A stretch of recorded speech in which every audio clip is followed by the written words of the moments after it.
Hello, good morning. Good morning, ma'am. Can you introduce yourself?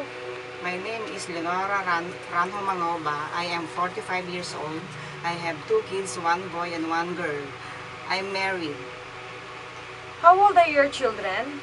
The youngest is 5 years old on December, and the first one is 8 years old, ma'am.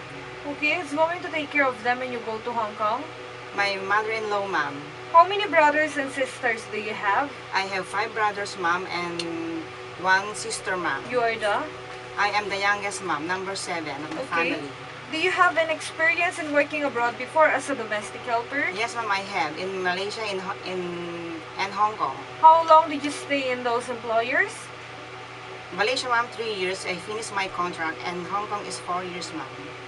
Okay, so you finished your contract with both of them? Yes, ma'am.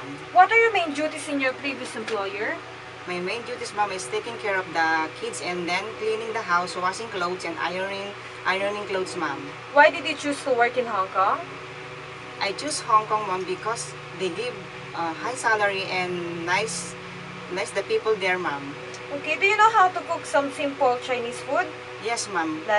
Like? Congee, fry fish, steam fish, choy sam, and then fry vegetable, ma'am. Are you willing to learn more? Yes, ma'am, I'm willing. Are you willing to take care of a newborn baby? Yes, ma'am. How about an elder person? Yes, ma'am. What can you teach to your employer's children? I will teach them good manners, ma'am. Can you sing a nursery song? Yes, ma'am. Can you give an example, please? Yes, ma'am. A, B, C, D, E, F, G, H, I, J, K, L, M, N, O, P, Q, R, S, T, U, V, W, X, Y, and Z. Now I know my ABC. Next time you should sing with me. Okay, thank you. Now, what kind of employer are you looking for? I'm looking for a good employer, ma'am, and nice employer and understanding, ma'am.